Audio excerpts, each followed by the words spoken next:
I'm trying to catch up on all of 2024 releases, and I finally watched A Different Man. And wow, this is a different movie, but is that really a good thing? Let's find out.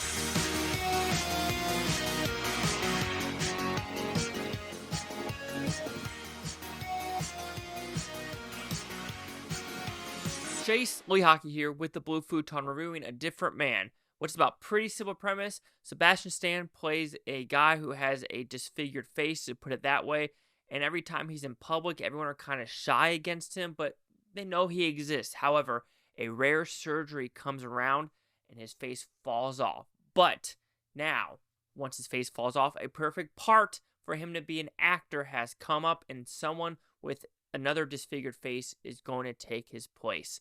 So, did I like this film? Honestly, I didn't like it as much as other people did. While I could appreciate what it was trying to do, I think on the it was felt very surface level, and the ending I thought was just kind of stupid in my opinion. So talk about the positives. I liked the look of the film. It felt like a I don't know if what they did with the filters or what they did with what they wanted to do with shooting on film or digital, but the look of the film just felt not digital, and I kind of like that where it kind of felt grindy, it felt gritty, and I enjoyed that premise. The makeup was pretty damn good and pretty impressive for what it was trying to do, because when you do have Adam Parsons, who does have that disfigured face in real life, and they kind of, I wouldn't say morph it, but they make it look different, such as Sebastian Stan's face, I think they did a good job, and it is tasteful. It's not a distasteful thing, because this is something that really needs to come to fruition.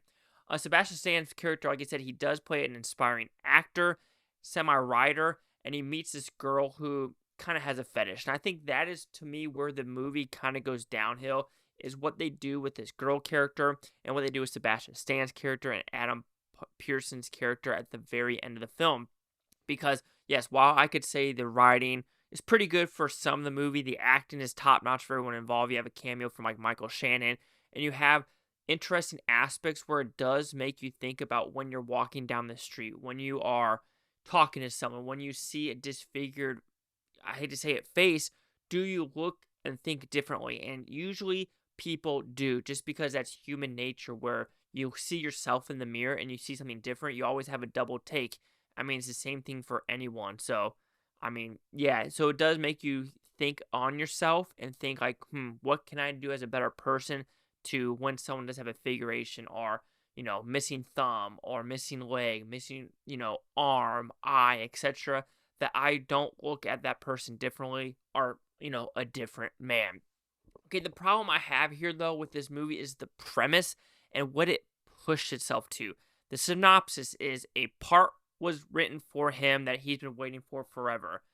The problem is I just didn't see it that way, because this part would never have been written if it wasn't for this girl's fetish of him with the face, and I would say feeling sorry, because the whole point is him, the only reason he's getting acting gigs is to like have motivational movies or informative movies for companies to be like, hey, if someone looks like this in your workplace, this is how you should react and not be anything different. Uh, so this part he was trying to get is a very, very small, like, play in, like, downtown New York that has really nothing special about it. So that's where I was like, huh. So this is the special part he wanted to play, was nothing that, like, bombastic, not like a Hollywood production. It's something that's, like, very low end.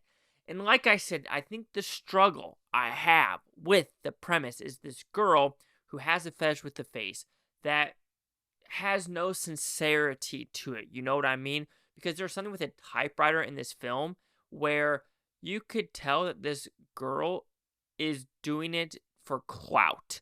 And I don't know how the movie pushes itself towards that.